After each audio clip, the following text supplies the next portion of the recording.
There is a story we have been telling ourselves for decades, a story so seductive and so cinematically satisfying that it has embedded itself into the foundation of how we think about the future of our species.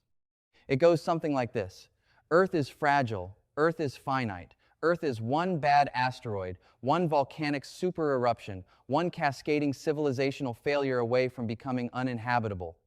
And so, just over the horizon of our engineering ambition, there is Mars, red and waiting, a spare bedroom at the edge of the solar neighborhood, a second chapter for humanity. A safety net woven from rust-colored dust and frozen carbon dioxide. It is a story full of the kind of romance that makes the human brain sing with possibility.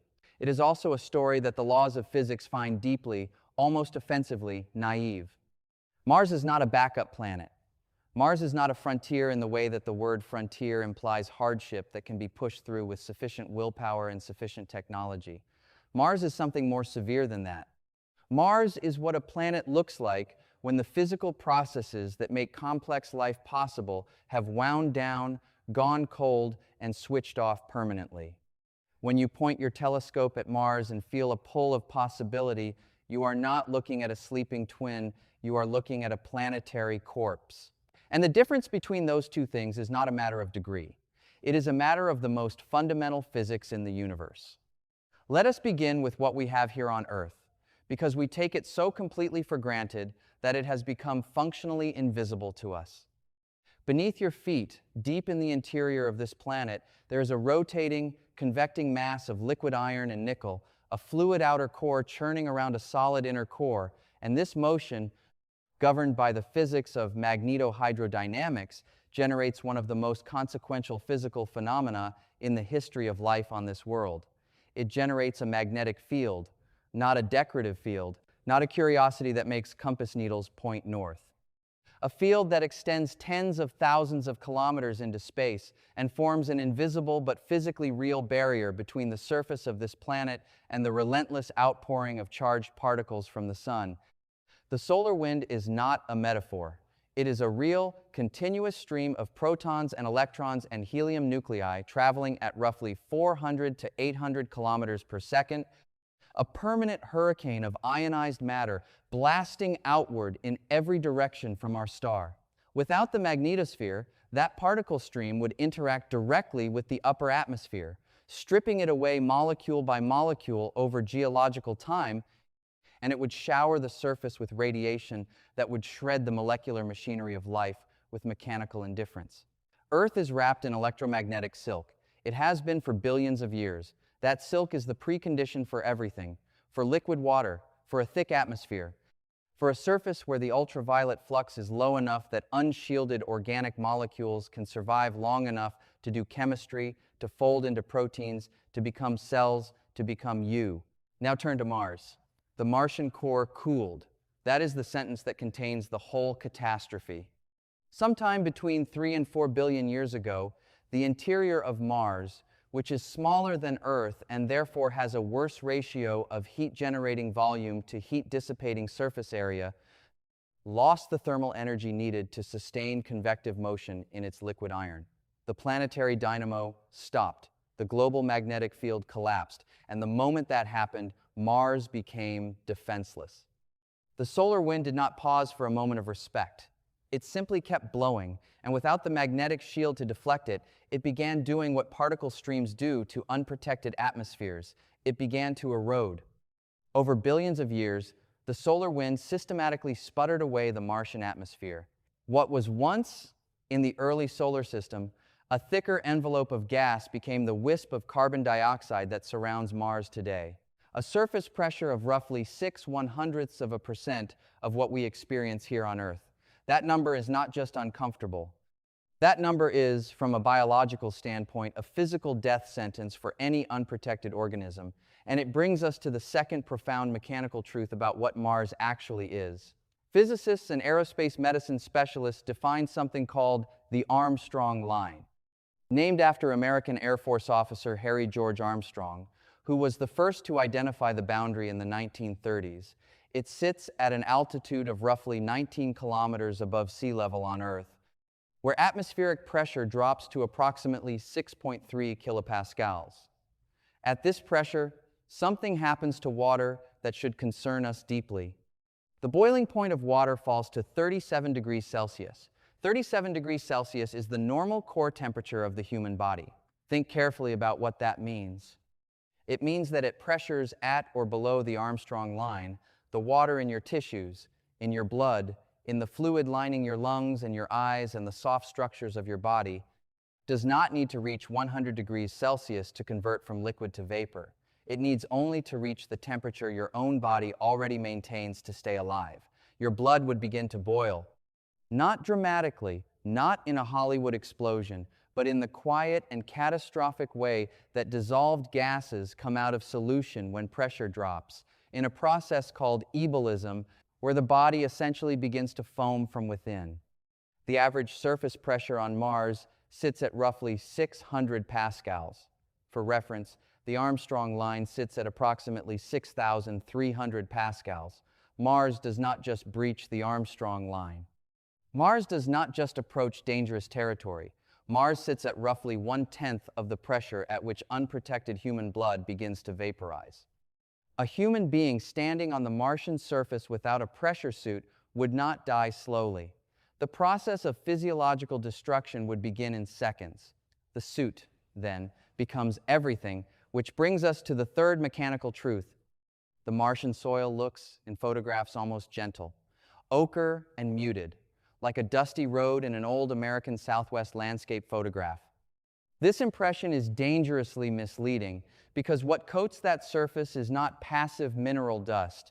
It is a chemical and physical hazard that operates on multiple levels simultaneously. Martian regolith, the blanket of soil and fragmented rock that covers the planet, contains high concentrations of perchlorates. Perchlorates are chlorine-containing compounds, specifically chlorate esters, and they are not biologically neutral. When they enter living tissue, they interfere with the thyroid gland's ability to absorb iodine, progressively destroying endocrine function. In high enough concentrations, they are acutely toxic to cellular respiration. The entire Martian surface is dusted with these compounds at concentrations roughly 10 to 100 times higher than the levels that would be considered acceptable exposure here on Earth. But the chemical toxicity is only part of the problem. The physical structure of Martian dust particles is itself a hazard. On Earth, geological and hydrological processes, the tumbling of particles in rivers, the grinding of beaches, the sorting action of ocean currents, round off the sharp crystalline edges of silica and other mineral particles over time. Martian soil has not had the benefit of liquid water processing for billions of years. The particles are angular, jagged, microscopically sharp, and when inhaled, they do not pass harmlessly through the respiratory system.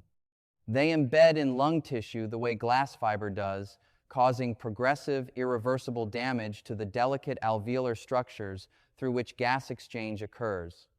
And then there is the electrical charge. The Martian atmosphere, thin as it is, generates significant triboelectric and photoemission charging in dust particles, particularly during the planet-scale dust storms that Mars generates with terrifying regularity. Storms that can last for months and cover the entire planetary surface. This electrostatically charged dust does not simply settle on suits and equipment the way neutral particles would. It clings. It works its way into seals and joints. It abrades optical surfaces. It accumulates on solar panels until they can no longer generate power. It is not a passive inconvenience. It is an active, persistent, physics-driven attack on every piece of machinery and protective equipment on which survival depends. Consider what we are actually asking when we talk about human survival on Mars. We are asking human beings to live inside pressure vessels that must never fail, not once, not for even a fraction of a second, because the margin between the inside of the vessel and instant physiological catastrophe is measured in milliseconds of pressure loss. We are asking those pressure vessels to operate in an environment where razor-edged, electrostatically charged, chemically toxic dust is continuously working to compromise every seal, every optical port, every mechanical joint. We are asking them to do this during planet-scale dust storms that cut off solar power for months. We are asking them to absorb a radiation dose that, over the course of a multi-year surface mission, would sit at the upper boundary of what international radiation protection standards allow for an entire professional career in nuclear industries on Earth, and that is the nominal dose, not accounting for the enhanced flux during solar particle events, the sporadic but intense bursts of high-energy protons that the Martian surface, with no magnetic field and no substantial atmosphere to attenuate them, absorbs completely. Step back for a moment and look at this from the perspective of physics rather than aspiration. What makes Earth habitable is not one thing. It is not just the right distance from the sun. It is not just the presence of liquid water. It is a cascading, interdependent set of physical conditions that reinforce each other, a planetary system in which the internal heat engine drives a magnetic dynamo that protects the atmosphere, that maintains surface pressure, that allows liquid water, that enables biochemistry, that supports life. Remove one element from that chain and the others begin to unravel. Mars lost its internal heat. That single failure propagated upward through every layer of the system until the surface became what it is today. We are not looking at a planet that failed to reach its potential. We are looking at a planet that obeyed the laws of physics with perfect fidelity. Mars cooled because it was too small to retain its heat.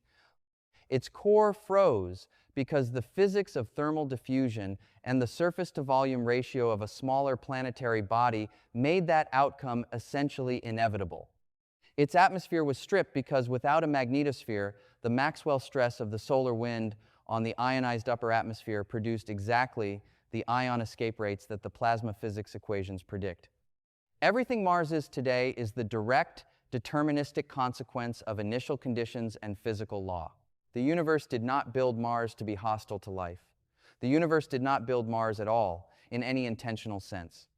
The universe applied its rules, and those rules produced a result that happens to be incompatible with the biological machinery that emerged on this particular planet, under these particular conditions, in this particular corner of the solar system.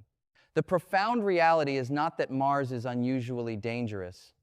The profound reality is that Earth is unusually safe, and that the safety is not guaranteed, not permanent, not something that can be reproduced elsewhere by engineering ambition alone. What we carry with us from this examination is not despair. It is something more valuable than despair. It is physical honesty. It is the recognition that our existence here is the product of a specific, fragile, interdependent set of physical circumstances that took billions of years to assemble and that we did not design and cannot simply replicate. The magnetosphere above your head right now is deflecting a particle storm that has been blowing continuously for 4.5 billion years. The pressure that keeps your blood liquid is maintained by a column of air assembled over geological time by the volcanic and biological processes of a geologically active world. The gravity that holds that air down, that keeps your blood from boiling, that keeps the oceans from evaporating into space, is the product of a planetary mass large enough to sustain interior heat for billions of years. Mars stands as a monument to what happens when those conditions are not met. Not a monument built by failure, a monument built by physics, precise, indifferent, and absolute. The red planet is not a warning sent to frighten us. It is simply what the equations produce when the numbers are what they are, and those equations do not care about our stories.